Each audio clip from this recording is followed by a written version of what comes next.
Hello friends, ಇವತ್ತು ನಮ್ಮ kitchen ಚಾನಲಲ್ಲಿ ನಾವು ಮಕ್ಕಳಿಗೆ ಇಷ್ಟ ಆಗಿರುವಂಥ ಬೇಸಿಗೆಗಾಲದಲ್ಲಿ ಮಾಡ್ಬೋದಾದಂಥ ಒಂದು ಕುಲ್ಫಿ ಯಾವ ರೀತಿ ಮಾಡ್ಬೋದು ಅಂತ ನೋಡೋಣ. ಇಲ್ಲಿ 10 ಗ್ರಾಮ್ನಷ್ಟು ಗೋಡಂಬಿ ತಗೊಂಡಿದ್ದೇನೆ. ಇನ್ನು 10 ಗ್ರಾಮಷ್ಟು ಬಾದಾಮಿ ತಗೊಂಡು ಮೊದಲು ಪೌಡ್ರ್ ಮಾಡ್ಕೊಳ್ಳೋಣ ಫ್ರೆಂಡ್ಸ್. ನಮ್ಮ ಕಿಚನ್ ಚಾನಲನ್ನು ಯಾರಾದರೂ ಹೊಸಬರು ನೋಡಿದರೆ ಈ ಚಾನಲನ್ನು ಸಬ್ಸ್ಕ್ರೈಬ್ ಮಾಡ್ಕೊಳ್ಳಿ. ಬೆಲ್ಲೈಕನ್ ಆಲ್ ಸೆಟ್ ಮಾಡಿದರೆ ನಾನು ಮಾಡೋ ವಿಡಿಯೋ ನಿಮಗೆ ನೋಟಿಫಿಕೇಷನಲ್ಲಿ ಬಂದುಬಿಡುತ್ತೆ ಫ್ರೆಂಡ್ಸ್. ಇಲ್ಲಿ ಅರ್ಧ ಲೀಟ್ರ್ ಹಾಲು ತೊಗೊಂಡಿದ್ದೇನೆ ಫ್ರೆಂಡ್ಸ್. ಈಗ ಇದಕ್ಕೆ ಎಲ್ಲೂ ಕೆನೆ ಕಟ್ಟದಂಗೆ ನಾವು ಈ ಹಾಲನ್ನು ಗ್ಯಾಸನ್ನು ಸಣ್ಣ ಉರಿಯಲ್ಲಿಟ್ಟು ಮಿನಿಮಮ್ ಅಂದರೂ ಒಂದು 15 ನಿಮಿಷ ಕುದಿಸ್ಕೋಬೇಕು ಫ್ರೆಂಡ್ಸ್.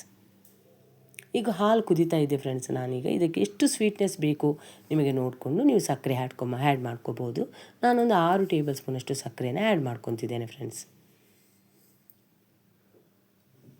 ಈ ಸಕ್ಕರೆನ ಆ್ಯಡ್ ಮಾಡ್ಕೊಂಡ್ಮೇಲೂ ಸಣ್ಣ ಉರಿಯಲ್ಲಿಟ್ಟು ಚೆನ್ನಾಗಿ ಕುದಿಸ್ಕೋಬೇಕು. ಯಾಕಂದರೆ ಹಾಲು ಒಂದು ಸ್ವಲ್ಪ ಕಡಿಮೆ ಆಗಬೇಕು, ಒಂದು ಸ್ವಲ್ಪ ಗಟ್ಟಿ ಆಗಬೇಕು ಅಂತ. ನೀವು ಹಾಲನ್ನು ಎಷ್ಟು ಕುದಿಸಿ ಗಟ್ಟಿ ಮಾಡ್ತೀರೋ ಅಷ್ಟು ರುಚಿಯಾಗಿರುವಂಥ ಕುಲ್ಫಿ ರೆಡಿ ಆಗುತ್ತೆ ಫ್ರೆಂಡ್ಸ್.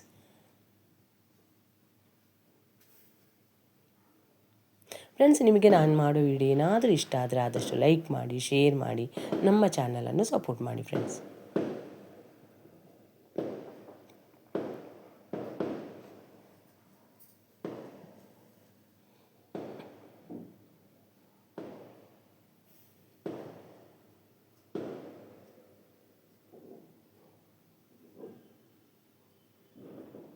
ಈಗ ಇದಕ್ಕೆ ಒಂದು 2 ಟೇಬಲ್ ಸ್ಪೂನಷ್ಟು ಹಾಲಿನ ಪೌಡ್ರನ್ನು ಹಾಕ್ಕೊತಿದ್ದೇನೆ.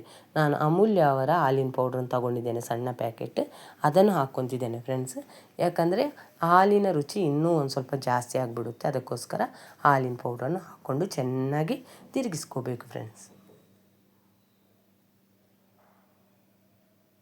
ಏನಿಲ್ಲ ಅಂದರೂ ನಾನು ಈಗ ಹಾಲನ್ನು ಕುದಿಯೋಕ್ಕಿಟ್ಟು ಒಂದು 10 ನಿಮಿಷ ಆಗಿರ್ಬೋದು ಫ್ರೆಂಡ್ಸ್. ಹಾಲನ್ನು ಎಲ್ಲೂ ಕೆನೆ ಕಟ್ಟೋದಕ್ಕೆ ಬಿಟ್ಟಿಲ್ಲ ನಾನು. 10 ನಿಮಿಷ ಆದಮೇಲೆ ಫ್ರೆಂಡ್ಸ್ ನಾನು ಪೌಡ್ರ್ ಮಾಡಿರುವಂಥ ಬಾದಾಮಿ ಮತ್ತು ಗೋಡಂಬಿ ಪೌಡ್ರನ್ನು ಹಾಕ್ಕೊತೀನಿ. ನೀವು ಬೇರೆ ನಟ್ಸನ್ನು ಬೇಕಂದರೆ ಸೇರಿಸ್ಕೋಬೋದು ಫ್ರೆಂಡ್ಸ್. ಈಗ ಈ ಪೌಡ್ರನ್ನು ಹಾಕ್ಕೊಂಡ್ಮೇಲೆ ಹಾಲು ಇನ್ನೂ ಒಂದು ಸ್ವಲ್ಪ ಗಟ್ಟಿಯಾಗೋದಕ್ಕೆ ಶುರುವಾಗುತ್ತೆ ಫ್ರೆಂಡ್ಸ್. ಇನ್ನೂ ಒಂದು 5 ನಿಮಿಷ ಚೆನ್ನಾಗಿ ಕುದಿಸ್ಕೋಬೇಕು.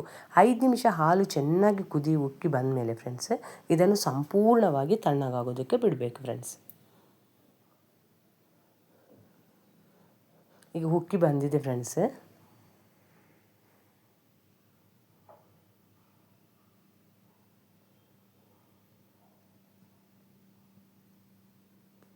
ಈಗ ಇದನ್ನು ತಣ್ಣಗಾಗೋದಕ್ಕೆ ಬಿಡಬೇಕು. ಹಾಲು ಸಂಪೂರ್ಣವಾಗಿ ತಣ್ಣಗಿದ ಮೇಲೆ ನಾನಿಲ್ಲಿ ಐಸ್ ಕ್ಯಾಂಡಿ ಮೋಲ್ಡ್ಗೆ ಹಾಕ್ಕೊತಿದ್ದೇನೆ.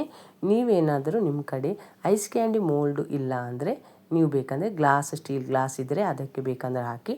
ಅದರಾಗೆ ಒಂದು ಚಮಚ ಇಟ್ಟು ಸಿಲ್ವರ್ ಪೇಪರ್ನಲ್ಲಿ ಅದನ್ನು ಪ್ಯಾಕ್ ಮಾಡಿ ಫ್ರಿಜ್ಜಿನಲ್ಲಿ ಒಂದು 7ರಿಂದ 8 ತಾಸು ಇಡಬೇಕು ಫ್ರೆಂಡ್ಸ್. ನೀವು ವಿಡಿಯೋದಲ್ಲಿ ನೋಡ್ತಿದ್ದೀರಿ ಹಾಲು ಒಂದು ಸ್ವಲ್ಪ ಗಟ್ಟಿಯಾಗಿದೆ ಫ್ರೆಂಡ್ಸ್. ಇಲ್ಲಿ ನಟ್ಸ್ ಎಲ್ಲ ಹಾಕಿರುವುದರಿಂದ ತುಂಬ ರುಚಿಯಾಗಿರುತ್ತೆ ಫ್ರೆಂಡ್ಸ್. ಹೊರಗಿಂದ ತಂದು ಮಕ್ಕಳಿಗೆ ಕೊಡೋದಕ್ಕಿಂತ ಮನೆಯಲ್ಲೇ ನೀವು ಈ ಮೆಥಡಲ್ಲಿ ಒಂದು ಸಲ ಕುಲ್ಫಿ ಮಾಡಿ ಮಕ್ಕಳಿಗೆ ಕೊಟ್ಟು ಯಾವ ರೀತಿ ಬಂತು ಅಂತ ನನಗೆ ಕಾಮೆಂಟ್ ಸೆಕ್ಷನಲ್ಲಿ ತಿಳಿಸಿ ಫ್ರೆಂಡ್ಸ್. ಈಗ ಇದಕ್ಕೆ ಎಲ್ಲೂ ಗಾಳಿ ಆಡಬಾರ್ದು ಅಂತ ನಾನೊಂದು ಸಿಲ್ವರ್ ಪೇಪರ್ ಮೇಲೆ ಟೈಟ್ ಮಾಡ್ಕೊತಿದ್ದೇನೆ ಫ್ರೆಂಡ್ಸ್.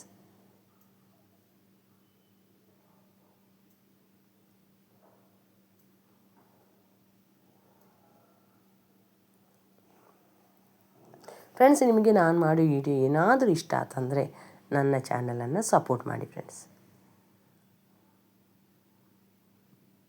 ಈಗ ಐಸ್ ಕ್ಯಾಂಡಿ ಮೋಲ್ಡಿನ ಮುಚ್ಚಳನ ಮುಚ್ತಿದ್ದೇನೆ ಫ್ರೆಂಡ್ಸ್.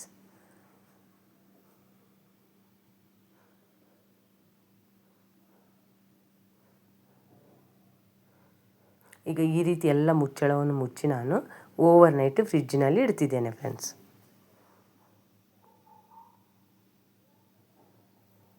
ಈಗ ನೆಕ್ಸ್ಟ್ ಡೇ ನಾನು ನಿಮಗೆ ಇದನ್ನು ತೆಗೆದು ತೋರಿಸಿದ್ದೇನೆ. ನಾನು ಒಂದಷ್ಟೇ ಐಸನ್ನು ಕುಲ್ಫಿಯನ್ನು ತೆಗೆದು ಅಲ್ಲಿ ಇಟ್ಟು ಈಗ ತೆಗೆದು ತೋರಿಸಿದ್ದೇನೆ ಫ್ರೆಂಡ್ಸ್. ಯಾಕಂದರೆ ಈಗ ಕುಲ್ಫಿ ತಿನ್ನೋದಕ್ಕೆ ಮನೆಯಲ್ಲಿ ಯಾರೂ ಇಲ್ಲ, ಅದಕ್ಕೋಸ್ಕರ ಒಂದನ್ನಷ್ಟೇ ತೆಗಿತಿದ್ದೇನೆ.